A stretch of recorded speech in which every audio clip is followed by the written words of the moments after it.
Assalamualaikum warahmatullahi wabarakatuh. Saya Dewi Ratnawati, calon guru penggerak angkatan 5 dari Kabupaten Trenggalek. Di sini saya akan menyampaikan koneksi antar materi yang merupakan kesimpulan dan refleksi pemikiran Ki Hajar Dewantoro dalam dunia pendidikan. Sebelumnya kita akan membahas perbedaan pendidikan di zaman kolonial dan modern. Pada zaman kolonial, pendidikan terbatas hanya golongan tertentu saja. Pendidikan hanya untuk kepentingan Belanda dan pembelajaran hanya terbatas calistung, yaitu baca, tulis, dan hitung. Sedangkan pada zaman modern, pendidikan terbuka untuk semua kalangan dan materi pembelajaran lebih luas.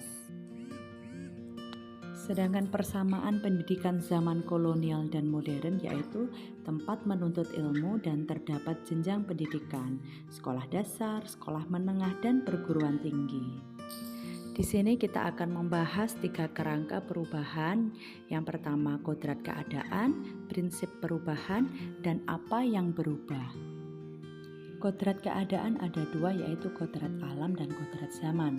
Kodrat alam terkait dengan alam atau tempat tinggal anak, baik itu kultur budaya maupun kondisi geografisnya. Sedangkan kodrat zaman itu meskipun alamnya sama, tetapi dari tahun ke tahun akan berubah sesuai dengan perkembangan zaman.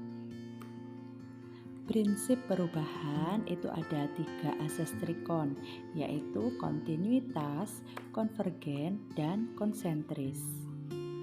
Apa yang berubah yaitu budi pekerti. Budi merupakan ranah batin yang meliputi trisakti, yaitu cipta, rasa, dan karsa. Sedangkan pekerti itu ranah lahir yang mewujud pada tenaga. Jadi, budi pekerti adalah hasil dari bersatunya gerak pikir, perasaan, dan kemauan sehingga menimbulkan tenaga atau pekerti. Dasar pendidikan menuntun, ini anak bukanlah kertas kosong yang bisa kita isi sesuai dengan kehendak kita. Mereka sudah membawa garis samar-samar sebagai kodratnya.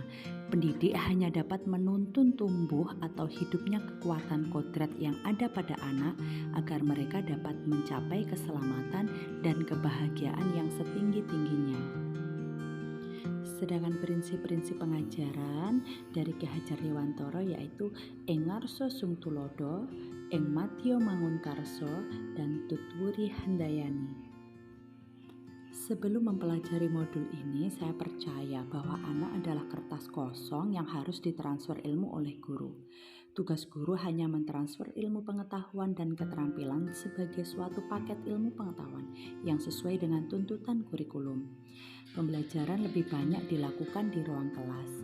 Pembelajaran hanya fokus pada ketuntasan materi dengan nilai anak di atas KKM. Sering mengeluh ketika anak tidak mengumpulkan tugas tepat waktu. Setelah mempelajari pemikiran Ki Hajar Dewantoro, saya percaya bahwa masing-masing anak memiliki karakteristik yang unik, yang berbeda satu sama lain dan tidak bisa disamaratakan. Anak bukan lagi kertas kosong, mereka sudah membawa kodratnya masing-masing sejak lahir dan guru harus menuntun serta menebalkan kekuatan kodrat tersebut. Memandang anak sebagai subjek pembelajaran, bukan sebagai objek.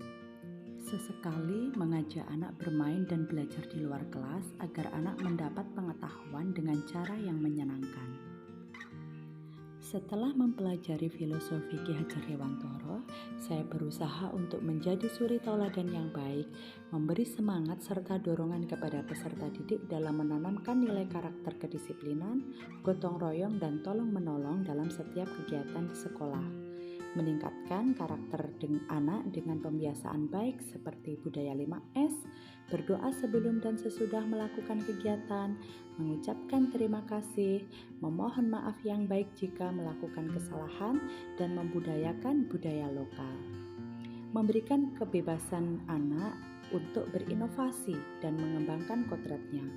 Guru hanya menuntun dan mengarahkan agar anak tidak terpengaruh pada budaya yang negatif, serta meningkatkan kompetensi agar bisa beradaptasi dengan perubahan. Ini adalah beberapa contoh pembiasaan baik dan membudayakan budaya lokal di sekolah. Di antaranya yaitu budaya 5S, sholat berjamaah, karawitan, piket kelas, bermain permainan tradisional, dan juga tari turunggo yakso.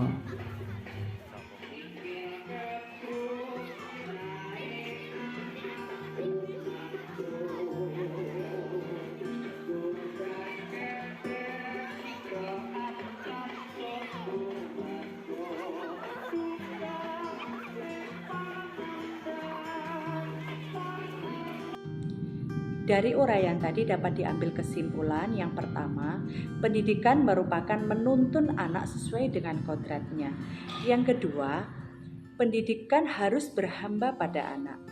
Yang ketiga, pendidikan perlu menanamkan budi pekerti yang disesuaikan dengan sosiokultural daerah setempat. Demikian kesimpulan dan refleksi terhadap pemikiran-pemikiran Ki Hajar Dewantara.